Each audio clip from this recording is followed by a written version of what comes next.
Queen Helena ruled over the great city of Arnvale. The city stood tall with white towers that reached toward the clouds, covered in polished silver that shone like mirrors. People feared the queen but also respected her. She was strong, proud, and believed in one thing more than anything else: purity. She taught that people of the royal blood were better, wiser, and above all others. To her, common people existed only to serve those born to rule.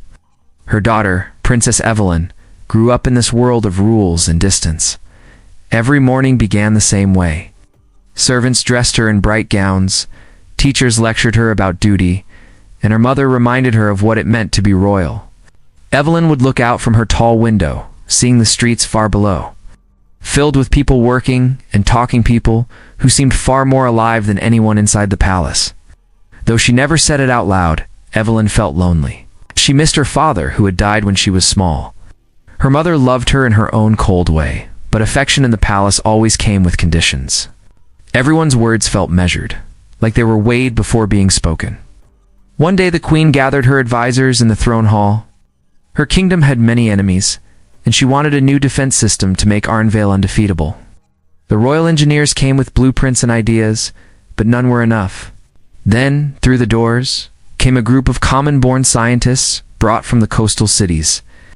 Among them was Daniel, a quiet young man with thoughtful blue eyes and hands that bore small scars from years of labor. Helena looked down from her throne, unimpressed but curious. "You are the one who spoke of new energy designs?" she asked, her voice echoing through the marble hall. "Yes, Your Majesty," Daniel said calmly. His voice was steady, not fearful, though he bowed deeply. "My work focuses on power drawn from living sources rather than burning fuel. It could keep the city bright and safe for centuries," the court murmured. People whispered that the idea was too strange, too idealistic. But Evelyn, sitting beside her mother, found herself studying Daniel. He didn't act as if he was standing before a queen. He spoke as if he cared about the city itself, not just power. Helena commanded him to begin his work under watch. Soon, Daniel was building models and diagrams in the palace workshop. Evelyn would often wander there, at first out of boredom, and later out of quiet fascination. She watched him fix metal pieces, his fingers steady and sure. He explained how his design could carry energy through light without destroying the things around it. "You talk about power as if it's gentle," Evelyn said one afternoon. He smiled slightly. "Power should protect, not hurt. The strongest things are not always the hardest. Sometimes they are the kindest." Evelyn had never heard words like that. At dinner, power meant glory, wealth, and victory. To Daniel, power meant care. Days turned into weeks. The princess and the engineer began to speak more freely. They talked about the world beyond the palace walls, of children playing in the streets, of music sung by river workers, of a sunrise seen from the harbor. Evelyn had never seen those things. Daniel spoke of them like they were treasures. One late night, while Daniel adjusted the golden wires of his energy device, Evelyn asked, "Do you ever wish you were born noble?" He looked up at her, surprised. "No," he said softly. "I'd rather be free than noble." Something about that answer stayed with her long after she returned to her room. For the first time, she wondered if her royal life was truly free at all. But word travels fast in a palace full of gossip. Within days, whispers spread. Servants talked of the princess visiting the workshop too often. Advisors warned the queen of impropriety. Helena ignored them at first, believing her daughter merely curious. But each time she saw Evelyn smile more and heard her laugh in the garden after speaking with Daniel, a strange worry crept into her mind.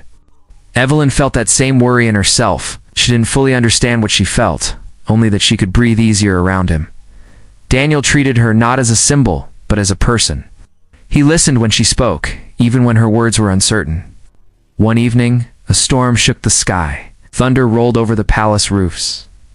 Evelyn found herself alone in the workshop. Daniel was still finishing some adjustments. She watched as the machine glowed softly with a golden light, like a heartbeat made of warmth. He looked at her and said, "When it's finished, this could bring light to even the darkest places of Arnvale." Evelyn smiled. "You already have," she whispered, not sure if he heard.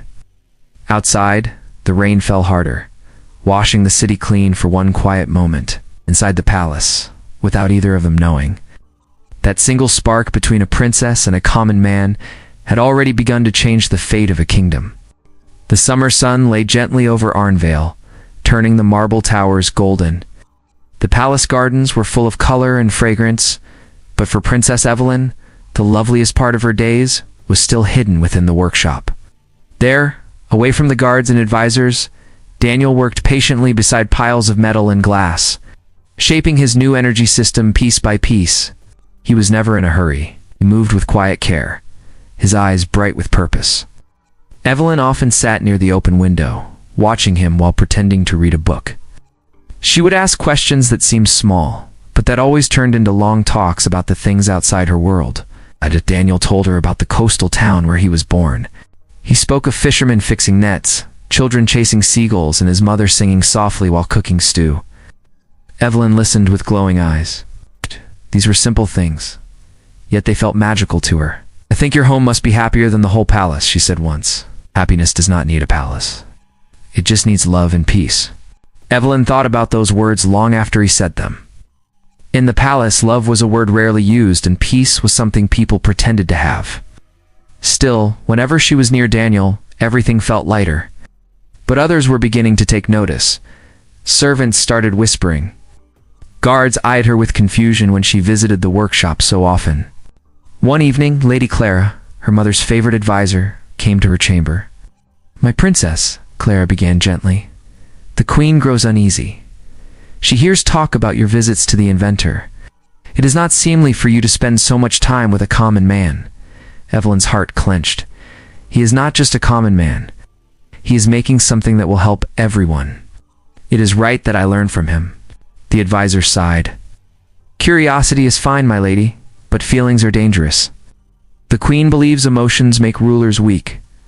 When Clara left, Evelyn closed her door and sat by the window, watching the stars, wondered if feelings could really be wrong when they felt so true.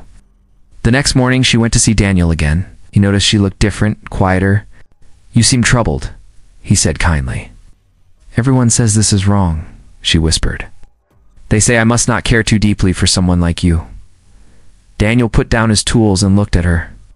"I never wanted to cause you trouble. If you wish, I will leave." Evelyn shook her head.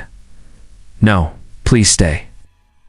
You make me remember that not all people think only about power. You believe in kindness. I need that." Daniel said nothing more, but there was a warmth in his eyes that spoke louder than words. Days passed, and the device grew closer to completion. It looked like a great ring made of shining metal, laced through with thin lines that glowed faintly. Daniel said it could draw power from light and heart energy, the invisible strength that humans felt when they shared care or joy. Evelyn found that idea beautiful. She believed it would change everything. One evening, as the sun sank behind the towers, Daniel showed her the final piece. "When this is done, anyone who stands near it will feel connected to others," he explained. "They will sense each other's feelings. No one will want to harm another because they will understand their hearts." Evelyn smiled, amazed. "You were speaking of peace?" "Yes," Daniel said softly. "Not peace forced by fear, but by understanding." She wanted to tell him that he had already brought that to her, but she kept those words inside. That same night, the queen called an urgent meeting. She had heard more whispers from the court and could no longer ignore them. Helena's face was unreadable as she listened to the reports about her daughter's closeness with the engineer. Her advisors insisted that such friendship would ruin the royal image. They wanted Daniel removed at once. The queen did not answer right away. "I will see this man myself," she finally said. The next day, Helena entered the workshop unannounced. Evelyn was startled, and Daniel bowed deeply. The queen walked slowly around the room, her eyes sharp, her expression cold. "So this is the inventor who has taken my daughter's interest," Helena said. "Tell me, do you know your place, Daniel?" "Yes, Your Majesty," he answered calmly. "I am a servant of the kingdom. My duty is to give my work, not to seek favor." Helena studied him carefully. "And what is that work?" "My device draws power from life itself," he said. "It links people in understanding so they can share empathy rather than hatred." The queen laughed faintly. "Empathy will not stop our enemies. Fear will." Daniel met her gaze without flinching. Fear only breeds more fear, Your Majesty. But understanding could save us all. Helena's eyes narrowed. She disliked his confidence, but something in his steady tone unsettled her. Out. Without another word, she turned and left. Evelyn wanted to run after her to explain, but Daniel placed a gentle hand over hers. Do not worry, he said. Truth often frightens those who need it most. That night, after the Queen had retired, Evelyn stood by the workshop window. Down in the city, she saw lights coming from every house, small and warm. She imagined a world where those lights came not from power or gold, but from people caring for one another. In her heart, she knew Daniel's invention could make that real. Yet she also knew that her mother would never allow it. Still, while thunder rolled far away across the sky, Evelyn whispered a small promise to herself. Whatever came next, she would not turn away from the light she had found. It was already part of her, changing her more each day, glowing like a truth the Queen could not control. Weeks flowed quietly after the Queen's visit to the workshop, but the air around the palace had changed. The guards watched Daniel with hard eyes, and the servants became silent whenever Evelyn passed. Even the garden birds seemed to sing more softly, as if they too feared disturbing something delicate. Evelyn still found her way to the workshop when she could. The glowing ring was nearly complete now. Its light pulsed faintly when Daniel touched it, like the heartbeat of something alive. He had taken great care to teach her how each part worked. Together, they would test a piece, lean close to listen to the hum inside the metal, and share quiet smiles. Those stolen moments became her secret joy. But the Queen's suspicion grew heavier each day. Helena had always ruled through control, and control came from knowing everything about everyone. She spoke less to her daughter and more to her advisors, listening to rumors of disobedience, of sentiment, of love blooming where it should not. One evening, she called her captain of guards. Follow them discreetly, she said. If the engineer steps out of line, I want to know before dawn. The captain bowed and left without a word. The next morning, Evelyn entered the great hall to find her mother standing by the window, hands clasped tightly behind her back. You will not go to the workshop today, Helena said. Evelyn froze. Why not, mother? I command it, the Queen said coldly. You are not to see that man again. He has done his duty. His device belongs to the crown now. He will finish it under guard. Evelyn's voice trembled. You cannot keep him locked away like a prisoner. He has done nothing wrong. Helena turned sharply, his reach beyond his place. That is wrong enough. The argument burned between them like fire. Evelyn tried to reason, but the Queen's heart had walls of stone. At last, Helena raised her hand. Enough. You will obey your queen. Evelyn bowed her head, tears burning in her eyes. She left the hall without another word. Into the workshop later that night, Daniel was unaware of the command. He worked silently, tightening the last wires on his invention. The lamps flickered, throwing long shadows on the walls. Suddenly, the doors opened, and Evelyn slipped inside, her face pale. They are coming for you, she said in a whisper. Mother has ordered you to stay under guard. She means to take your work from you. Daniel set down his tools and sighed quietly. I knew this day would come. There must be something we can do, Evelyn pleaded. You cannot let them take everything. He looked at her with gentle eyes. The design is in my mind. They can take the frame, but not the heart of it. And they cannot take the reason why I built it. She frowned, not understanding. What reason? His voice was soft. To show that people can care for one another, no matter who they are, even a princess and a poor inventor. Evelyn's heart fluttered. For a long moment, she could say nothing. Then, barely above a whisper, she said, Does that mean you care for me too? Daniel smiled sadly. I do more than I should, but I promised myself I would not harm the only good thing left in this world. Before she could answer, heavy footsteps echoed from the corridor. Guards burst into the room, their armor glinting under the workshop lights. By order of the Queen, the captain declared the inventors to be confined until further notice. Evelyn stood between them. No, he has done nothing wrong. The captain hesitated, for none dared defy the princess. But orders were orders. Daniel stepped forward calmly. All right, he told her. I will go peacefully. She turned to him, eyes full of panic. Please, Daniel, don't leave." He shook his head gently. "This is not the end. What we made here cannot be broken by bars or walls." The guards led him away. When the doors closed behind them, Evelyn sank to the floor, clutching the small copper pendant he had made to hold part of the energy pattern. It glowed faintly like a tiny ember refusing to die. That night, the queen could not sleep. The storm outside howled and rattled the palace windows. She walked through the quiet halls, her thoughts restless. In her mind, she saw her daughter's pale face, the fire in her eyes when she defended the common man. That fire reminded Helena of another time long ago, the man she once loved before she became ruler, a man who had taught her about kindness before she buried his memory beneath a crown. For the first time in many years, Helena felt something close to fear, not of rebellion or failure, but of losing the only person she loved left in the world. 3 days later, the guards returned from the prison with alarming news. Daniel's cell was empty. The door still locked, the bars uncut, his tools untouched. It was as if he had vanished into light. The queen ordered a full search, but nothing was found. Evelyn kept silent, though she held the glowing pendant close against her heart. At night, when she slept, she dreamed of Daniel's calm face and heard his voice faintly whispering, "This is not the end." And somewhere deep beneath the palace, in the heart of his unfinished machine, the golden ring flickered to life once more, glowing brighter than ever before, as if it knew that its true purpose was yet to begin. The palace grew colder after Daniel disappeared. Guards kept tighter watch, and whispers filled every hallway. Some said he had used dark tricks to escape. Others believed he had fled far beyond the kingdom's borders. Only Evelyn knew, deep inside, that he was still near. The pendant he had given her still glowed faintly each night, its light pulsing like a quiet heartbeat. Days passed, and the queen tried to act as if nothing had changed. She told her council that the engineer had gone mad and that his device was too dangerous to finish.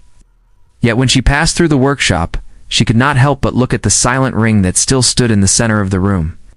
Sometimes she almost thought it was watching her. Evelyn spent her nights in restless worry. She often dreamed of Daniel standing among beams of golden light, calling out to her. One evening, she went down to the workshop again. The guards had left, and the room was filled with moonlight. The ring was not quiet anymore. Soft light shimmered across its surface, and low hums floated in the air. She touched the pendant hanging from her neck, and the light in the ring grew brighter. Small birds outside the window fluttered to the railing, settling quietly as if drawn by the glow. It was as if the energy could feel her heart. She whispered Daniel's name, and the hum grew stronger. At that same moment, across the city, the common people gathered outside the palace gates. News had spread that Daniel's invention was waking on its own. Some said it carried voices, others said it connected hearts. They waited, watching the tall windows of the palace for any sign. Queen Helena sat in her chamber, staring out the window. She could not understand what was happening. For years she had ruled through pride and power, never letting her emotions guide her. But each night, she heard strange tones echoing through the halls, like quiet music traveling through the stone. It made her remember things she wished forgotten, laughter from long ago, a hand once held, a promise once broken. At last she ordered her carriage and went to the workshop herself. When Helena entered the room, she found Evelyn standing beside the glowing ring. The light filled the entire space, dancing across their faces. For a long moment neither spoke. Then Evelyn turned and said softly, "Mother, it's alive." The queen frowned. "Machines are not alive. This one is," Evelyn whispered. "It listens. It feels. He said it would carry our hearts."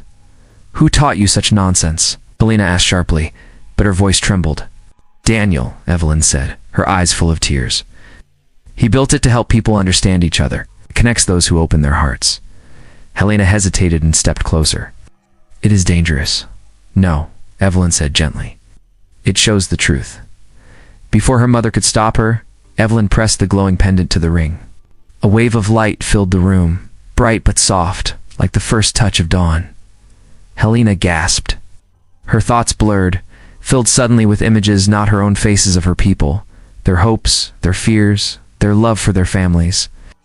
She felt the pain of hunger in the city streets, the joy of a baby's first cry, the kindness of strangers sharing bread. The queen stumbled back, trembling. "What is this?" Evelyn stepped forward, her voice calm. "It is what we all feel but forget to see. This is what Daniel wanted, the power of empathy. Can you not feel it, mother?" For a long time the queen could not speak. Her crown felt heavy, her armor of pride cracking under the weight of what she had seen. For the first time, she understood the loneliness that had filled her own life. Ruling with strength had earned fear, but never love. Suddenly, the floor shook, and the ring flared again. The palace guards rushed in, thinking an attack was underway. But when they stepped inside, they stopped. The light touched each of them, and confusion turned to calmness. Their anger melted away, replaced by strange peace. In the courtyard outside, the crowd saw the palace windows flood with gold. They dropped their weapons and stood still, feeling warmth spreading through them like sunlight after endless rain. The queen, breathing hard, looked at her daughter. "He did this," she whispered. "Even though I cast him out." Evelyn nodded. "He did this for all of us." Tears filled Helena's eyes. She had not cried since her husband died, but now tears came freely. "I was blind," she said under her breath.